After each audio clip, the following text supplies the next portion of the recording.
Allez les amis, shalom. Quelle joie, un grand plaisir encore de vous retrouver ce matin.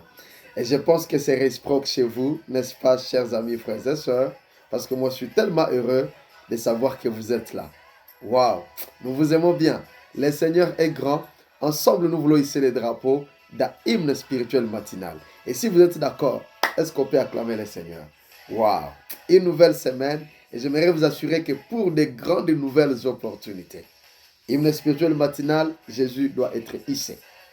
Depuis un certain temps, nous parlons de suivre Jésus dans la profondeur.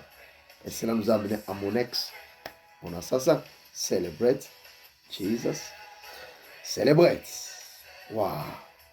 Chers amis, vous parlez trop de vos péchés. Vous y pensez trop.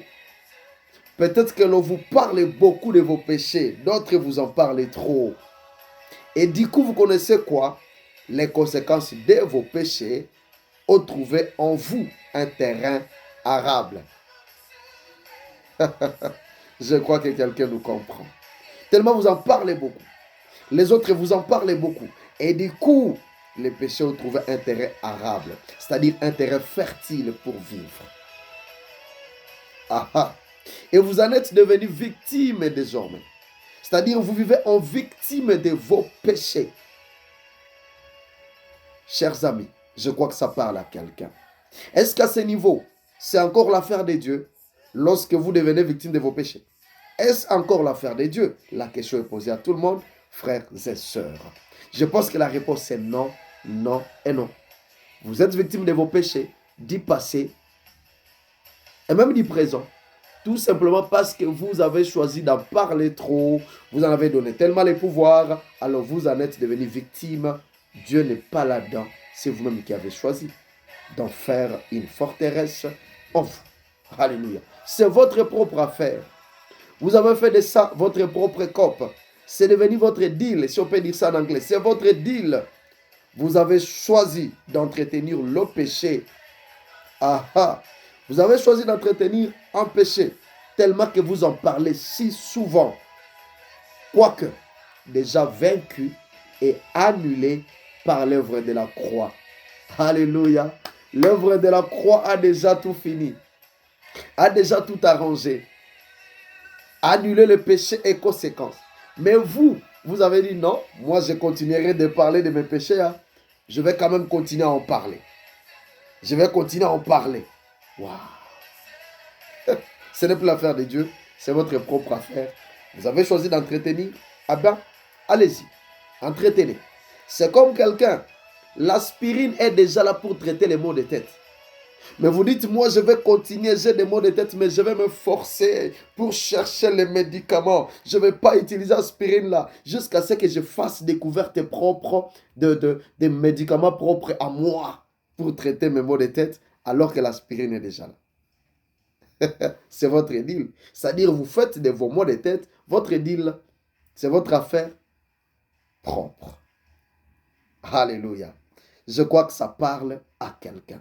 L'œuvre de la croix a déjà tout réglé concernant les péchés et conséquences. Et vous, où est-ce que vous en êtes? Vous continuez à en parler, alors ça, c'est votre affaire. N'avez-vous pas lu que la foi est une résultante de ce que l'on attend? N'avez-vous pas lu ça quelque part? Que la foi résulte de ce que, et résulte de ce que l'on attend. Et moi-même, je peux ajouter que de ce que l'on s'est dit si souvent, non seulement la foi peut être une résultante de ce que l'on attend, mais aussi de ce que l'on s'est dit si souvent.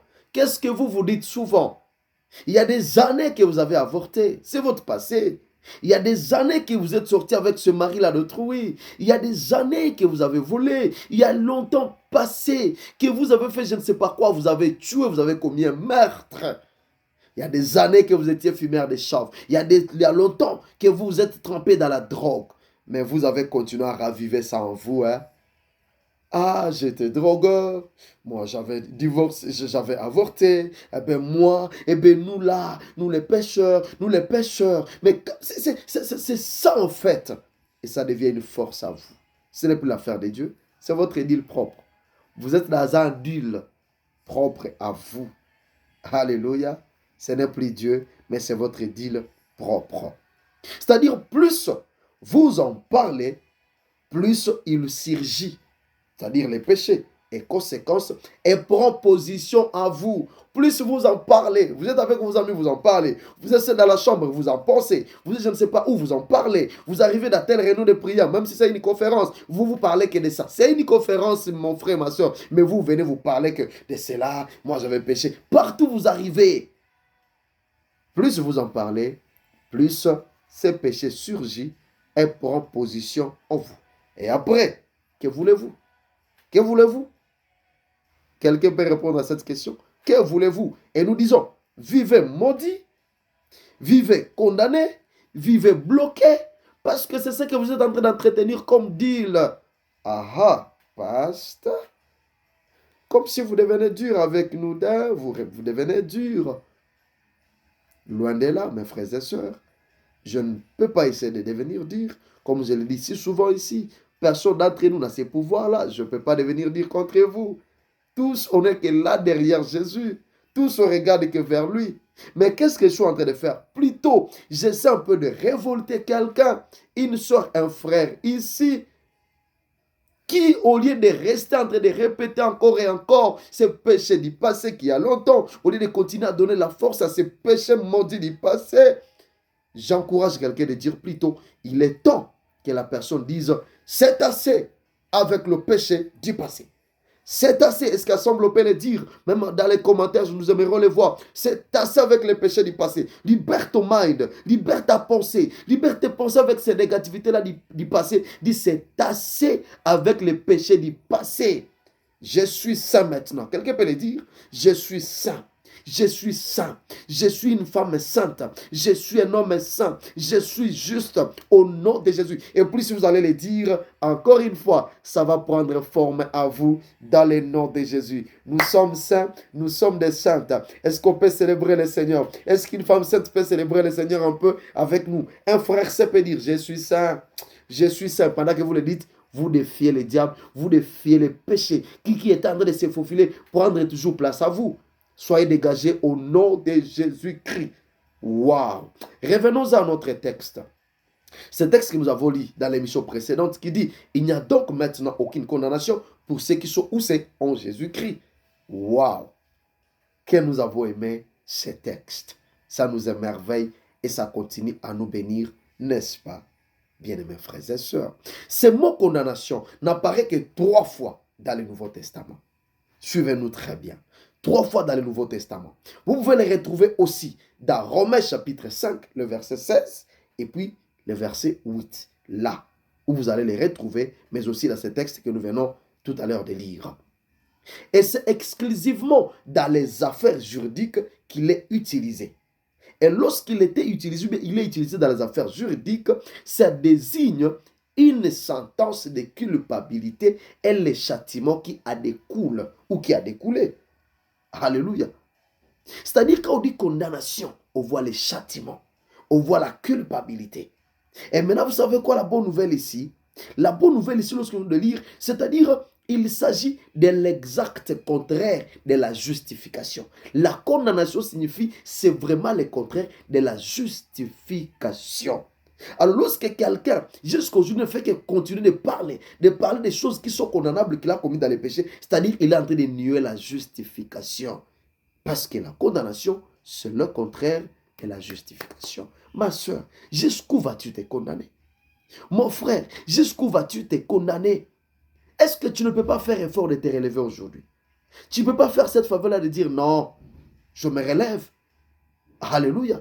La lumière est déjà là. Mais toi, tu acceptes de rester ici.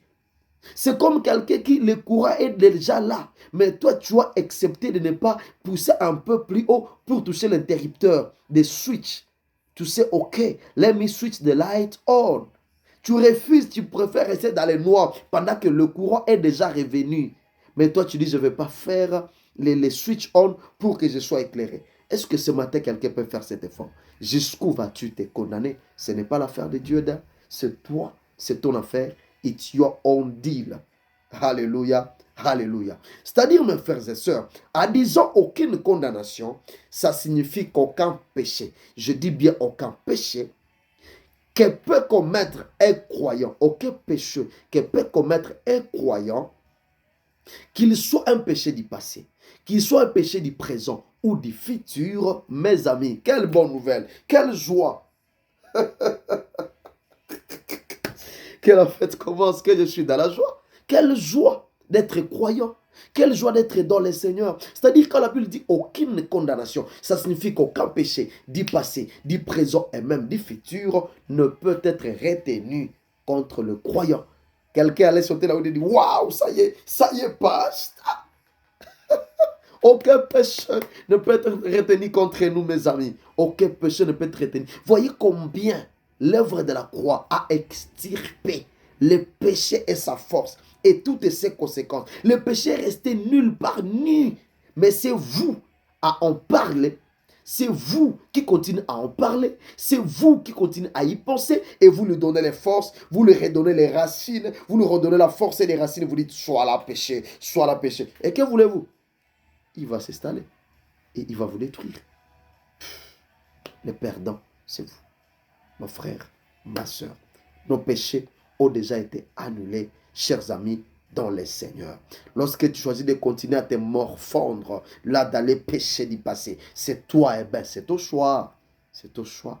Mais le Seigneur ne voudrait pas te voir rester là-bas. Je dis bien donc, les amis, rien ne peut être retenu encore contre toi. Pourquoi? Parce que la punition a été payée par Christ. Je dis bien la punition a été payée par Christ. Pourquoi continuer à vous punir? Pourquoi continuer à vous punir? Vous venez vous agenouiller dans une église, on dit, on va adorer. Et au lieu d'adorer, vous commencez, Seigneur, moi j'avais fait le sang, moi encore j'avais tué. Et c'est ça votre vie de tous les jours. Et plus vous en parlez, vous ressemblez au péché. Vous ressemblez à la condamnation. Et vous vivez cette vie, mes amis. On dit nous allons adorer le Seigneur, nous allons louer. Et les gens sont en train de louer. Et pendant que les gens louent, sont en train de danser comme ça, de ce côté. Toi, tu danses de ce côté parce que tu t'es dit, moi je suis pécheur, moi je suis pécheur. Tu te rends malheureux, toi seul, alors que la solution est bel et bien déjà là. Est-ce que quelqu'un ne peut pas prendre la résolution aujourd'hui? Et dès que je lis ces passages, je me dis, mais comment vivent ceux qui n'ont pas rencontré Christ? Comment est-ce que vous vivez? Vous êtes un frère, vous êtes en train de construire des maisons, vous vous levez, vous portez une veste et vous allez au travail. Oh, j'ai ma Jeep avec moi. Vous êtes une soeur, vous avez des diplômes, vous avez combien? Ça, Christ, comment vous faites? Vous avez des dettes telles que vous êtes là. Mais nous là, les dettes ont déjà été payées. J'encourage un frère aujourd'hui, même toi qui n'as pas encore connu le Seigneur Jésus, partout tu te retrouves, c'est au temps aussi d'entrer dans cette liberté. Viens en Jésus. Viens en Jésus. Tu as des dettes telles que tu es là. Tu as des condamnations sur toi. Tu as des punitions qui t'attendent. Mais lorsque tu viens à Jésus, waouh! Free indeed. Alléluia. Comment vivent ces gens? Vous pouvez m'aider à poser les questions à ces gens-là qui se disent, nous sommes des païens. Tu es païen, tu t'en glorifies. Malheureux. Mais le Seigneur n'aimerait pas te voir rester malheureux. Il te dit, Karibu, Karibu, Sogea Karibu. Viens vers Jésus. Alléluia. Alléluia. Aucun péché, c'est-à-dire toi a déjà été annulé. Et je me dis qu'aucun péché n'annulera jamais, jamais cette décision légale divine. Une décision légalisée par le ciel. Que les péchés ont déjà été annulés, les condamnations sont annulées. C'est légalement au ciel ainsi signifié. C'est-à-dire c'est ça la mentalité que nous devons avoir.